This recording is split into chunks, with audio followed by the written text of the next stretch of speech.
مرحبا بكم جميع الإخوة والأخوات المتابعين الكرام، بارك الله فيكم. كنشكركم من شاركتوا القناة ديالي.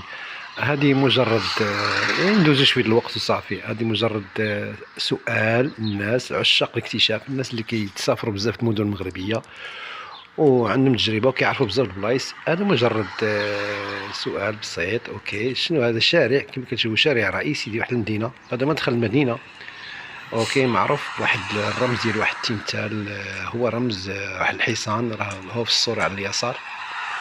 وهذه المدينة بغيتكم تكتشفوا لي اش مدينة هذه، اذا كان ممكن اي مدينة هذه. هذه مدينة مغربية توجد في المغرب، وبالضبط بشرق المغرب، لكي اسهل لك المأمورية بشرق المغرب.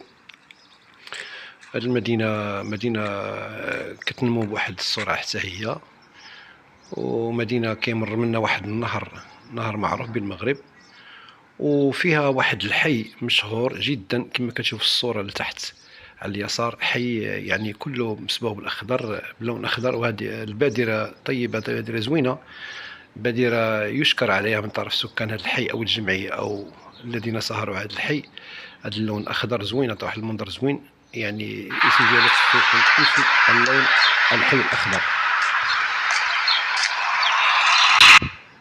يلا جاوبونا، حاولوا تزيدوا الإجابة، تلقاو الإجابة وحطوها لنا في الكومونتير. كنشكركم بزاف. يلا المشترك اللي مشتركش معايا عافاك يشترك معايا، بارك الله فيك. شجع القناة ديالي، اشترك معايا، هذه قناة جديدة، بارك الله فيك. كنشكرك، الله يحفظك والله يسعدك ان شاء الله. نتمنى لك الخير والتوفيق، نتمنى لك الخير والتوفيق ان شاء الله. اشترك معايا بارك الله فيك. هذه هي هذا الشارع انت كتشوف فيه هذاك الرمز كتشوفها اون فاس، كاين واحد التمثال ديال الحصان.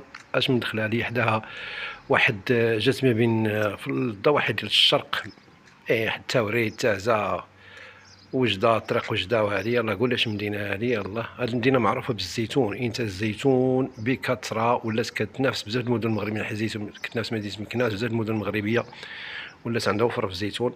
ومدينه ماشي كتطور بشكل متسارع، والناس ديالها الاغلبيه ديال السكان ديالها اغلبيه الشباب، والناس ديالها تقريبا من الجاليه المغربيه في الخارج، وهما كيخدموا بزاف. جاليه كبيره بعد كبير في اسبانيا وفرنسا، خاصه اسبانيا، معروفين باسبانيا هما. يلا اش من مدينه هذه؟ كما كتشوف الشارع حداه الشجره ديال جاردان، حدا اشجار وورود، شيء جميل جدا. وهذا الشارع كنتمنى على ما كيبان لي راه مازال كيوسعوا فيه، يكبروه من الدخله ديالهم واحد من جهه المدينه حتى المدخل ديال المدينه اخرى. اوكي، يلا قلنا شنو المدينه هذه. الله يسر عليكم، خلوها في التعليق، وعافاكم ما تنساوش الاشتراك. وكنشكركم بزاف، بارك الله فيكم، والله يجزيكم بخير، والله يسهل عليكم، بارك الله فيكم.